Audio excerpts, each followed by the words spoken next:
long, long time, I wait for this day. It's the greatest day in my life. I love America.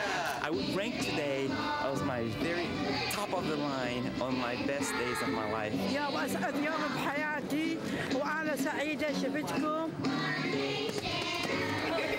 I love this country to death. God bless America. Welcome back. That was a clip from the new HBO documentary by award-winning filmmaker Alexandra Pelosi called Citizen USA, a 50-state road trip about Pelosi's travels across America to attend naturalization ceremonies in all 50 states. And Alexandra joins us now on the set. Also at the table, Republican Congressman from Florida and member of the Ways and Means Committee, Representative Vern Buchanan. Vern, good to see you. Great to see you guys. Alexandra, first of all, these ceremonies are among the most moving anybody could go to. They're remarkable, aren't they? Yes, because it's the most important day in these people's lives. And most people, when you talk about immigration, you forget about all the people that come here legally and go through the process legally and feel like America really is their home and they own it. The way a lot of people, I think when you say the word immigrant, people they paint it with the same brush, and it's not always the best, most positive brush. And I've always found the best place to go to hear about why America is great is from one of these ceremonies from somebody not from here who's been trying for 5, 6, 7, 8, 10 years to become a citizen. This is the highlight of their lives in many respects. Right, and then they tell you, they hold up the mirror and they show you how we look as a country, and they tell you all the things that we have here that we take for granted, and make you realize how spoiled we are. What was the most moving moment for you?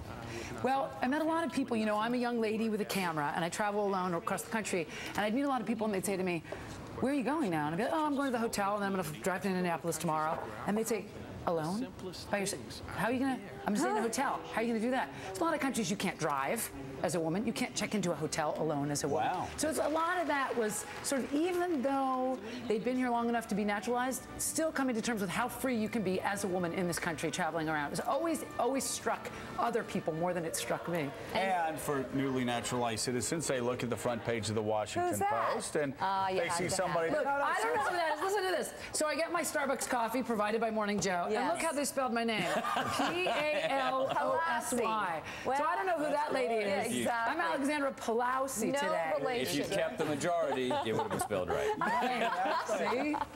But it is remarkable, though, for so many of these immigrants that you talk to see a woman who is Speaker of the House, was Speaker of the House and third in line to the presidency.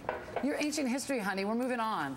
I'm over it. Are you over it? I'm actually trying to relate to your story about immigrants coming to America. It was funny how she was on the test. Now John Boehner's on the question is, who is the Speaker of the House? It's one of the tests. You know, they have to take a test to become a citizen. They have to show a knowledge of civic. And who is the Speaker of the House is one of the questions. Now, of course, if you took that test and you stood out at 30 Rock, all the tourists going, very few would be able to pass that test. Exactly. A lot of things you need to know. But I felt sorry for the people that after the elections, when they asked who's the Speaker of the House, and they said Nancy Pelosi, they wouldn't get their citizenship because they failed. Because, you know, you really have to pay attention to the news to answer some of those things change. Things change.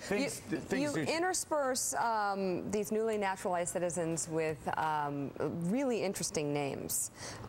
First-generation Americans like Madeleine Albright, Henry Kissinger. Henry Kissinger! Alexandra Pelosi got an interview with Henry Kissinger. That's big. Pretty good. And he's great, right? Yeah. But the reason I put the celebrities in was because I wanted to show you that any of these new American citizens, we have 1 million a year become naturalized American citizens. Any of them could be the next Henry Kissinger. Any of them could be the next Ariana Huffington or Gene Simmons.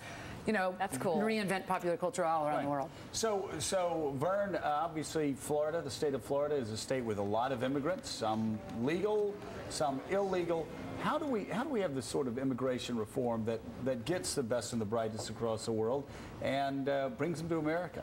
Well, let me just say one thing. You know, Joe, being a member of Congress, one thing you do realize, as she was mentioning, is in Tampa we have a large naturalization center there, and people go through the process. We help them get their citizenship, as you did, and they're so excited, so enthused. They believe in their mind, and they're right. It's a land of opportunity. If you work hard, play by the rules, anything's possible in America. And I see that a lot in our region. So it's a very exciting process. I'm excited to see your programming come up here shortly. Is immigration reform, it's not going to be on the table for the next year or so, is it? It should have been. I mean, we really need to deal with it. I mean, we have, in the state of Florida alone, it costs for illegals Taxpayers, $1.6 billion a year that taxpayers are paying. They're in our schools, they're in our hospitals. But we need legal immigrants. My grandparents were from Finland, for example, just 2 generations removed, but they came through the legal process and they learned English and all the other things. So it's a big issue in Florida. Is there a compromise? Is there a compromise between the right and the left on coming up with a way to have a lot of people that are here to find a pathway to citizenship? I've gone down the borders in El Paso. My sister actually lives there, but 21 million people going northbound. Everybody like to be in America because of our social safety network and all that, and I just don't think you can give amnesty out because that sends the wrong message, and you're going to end up, Ronald Reagan did it, we're going to end up with 15 and we'll end up with another 30 million. So I think if they want to, citizenship, they got to do like everybody else, get in the back of the line. Now, I'll just mention to you last night about immigration being with a mayor. He brought up the idea of immigration, that we have to really open the process up to make sure we get a lot of the right, diverse people. We need people to help work in the vineyards and stuff, but we also need to have people that are going to help us in our high-tech industries that have challenges trying to get into the country. Immigration has always been what has renewed America's spirit, and you could go back 250 years and tell that. And yet, George W. Bush and Ted Kennedy came together, tried to work an alliance. John McCain, Ted Kennedy came together. Right now, Hispanics are upset at Barack Obama because they don't feel like he's pushing hard enough. Why is it so hard to find a middle ground on immigration reform? Probably because people are swimming the river every day trying to get here. Yeah. So Reagan, as he pointed out, was the last person that gave amnesty to all these people, and it seemed to work for a little bit. But that's the problem we have, is that everybody wants to be here. This is the American dream is alive and well, and the whole world wants to come here. Because no matter how bad it gets here, it's a hell of a lot better than most other places on earth. And the one thing that during these immigration debates, and you said something, Vern, about going to the back of the line. The one thing any congressman, and your mom, I know your mom knows this better than Vern and I do because she's been in Congress longer. There are a lot of things she knows a lot better than you. Of course there is. Of course. We get to an age where we I forget try that, to be nice. She's a Pelosi. How do you spell that again? So I try to be nice, and she comes back with an insult. But the thing is, like for instance, a Pakistani had tried to become a naturalized American citizen for 8 years and just kept sending forms and would talk to. I have 100 stories of people that tried and tried and tried and tried and are doing everything right and are desperately trying to get their wives over here or their kids over here or their grandparents over here. It's just kind of tough to explain to them that somebody that walks across the border illegally and is a hard worker and is doing it because they want the American dream for their family too. I don't knock their motivations. I really don't. But it is just hard to square that with those that are trying to come here legally and can't get in for 8 years. Isn't this ironic? I'm sitting here with Joe, and I'm defending your giving the perspective of all the people that complain about the American government. You're actually like the liberal version, and I'm saying this is the greatest system and look how well it works. I'm representing sort of the more conservative perspective, so I think this is a nice switch. Do you know, because I'm actually saying the system really does work and we should pay attention to the system, how it does work, because cable news, all they do is talk about all the planes that crash and all the planes that land successfully every day. Because we know that would be very popular, just watching planes land. It would. My son would love it. Yes, he would. Let me just add, part of the problem is, I've been on the border at night where they come over and they just want a better life for their families from Mexico, but you have a lot of people come in from, let's say, Colombia. They go to Disney World, and that's the back door coming but they come in the front door. They go to Disney World, bring their 2 kids, and they never go home, and nobody checks on them. Yeah. Well, listen, here's another part of it, too, that is just, it's a complete scam. But you have so many illegal immigrants working here. We get their taxes for Social Security because they give incorrect Social Security numbers.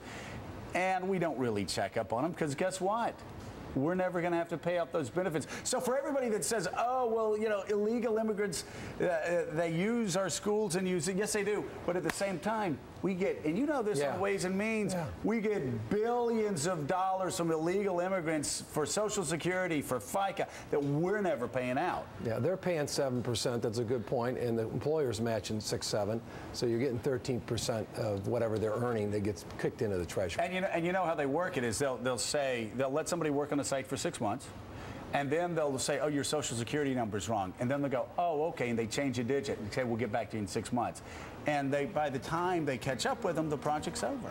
Okay, but stop talking about all the illegal aliens. Let's talk about aliens. I don't use that word. Let's talk. I know that was bad. What's Nancy wrong with you? Pelosi would not approve of that. She would say, don't call them illegal and call them undocumented workers. That's the politically correct. Why would you call them illegal aliens? What's wrong with you? That was bad. You're right. I'm sorry. Good Lord. Okay, I'm going to say 3 Hail Marys. But what about all the people that come in and create jobs, all the PhDs that come in? How about Sergey Brin? And that's the other side of it, too. For the United States of America, as Tom Friedman's always said, not to pass out a green card with your advanced doctorate from MIT. Insanity. Exactly. These and that's are people that will start businesses in Vern's district instead of Colombia, instead of India, instead of China. That's why they should watch Citizen USA, a 50-state road trip. I'm afraid it's a right-wing documentary. Monday, July 4th at 9 p.m. Alexandra. Thank you, I think. Thank you. I think. Say hi to your mom. Up next, Business Before the Bell with Tyler Matheson. Pelosi.